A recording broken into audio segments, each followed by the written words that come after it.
In today's video, I'm going to teach you how to add client logo in Odoo. This is a simple task, but it's an important one because the company logo helps keep the client's profile accurate and makes documents, reports, and branding inside Odoo look more professional. I'll walk you through the exact process in a clear and easy way so you can follow along without confusion. To begin, go to the Odoo home screen. This is your starting point, and from here you'll be able to access the settings needed to update company information. If you're already logged in, you should see the main dashboard with your available apps and navigation options. From the home screen, click on Settings. This area is where Odoo stores the main configuration options for your system, including user management, company details, and other administrative controls. If you don't normally work in the Settings section, just take your time and look for it in the main menu. Once you're inside Settings, click on Users and Companies. This section is specifically used to manage the people and business entities connected to your Odoo database. Since a logo belongs to a company profile, this is the correct place to continue.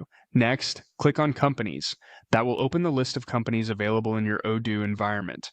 If your system manages more than one business or client company, this step is especially important because you'll want to make sure you update the correct record. Now, click on the client's company from the list.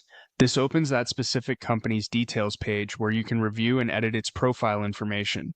Before making any changes, it's always a good idea to quickly confirm that you've selected the right company. After that, click on the Edit button. Once the page becomes editable, upload the client's company logo. Usually, this means clicking on the existing image area or logo placeholder and selecting the image file from your computer. For the best result, use a clean, high-quality logo file so it displays clearly throughout Odoo. If the image looks stretched or unclear, you may want to replace it with a better sized version before saving. When the logo has been uploaded and everything looks correct, click Save. This final step applies the change and updates the company profile with the new logo. And that's it. The client logo has now been added in Odoo.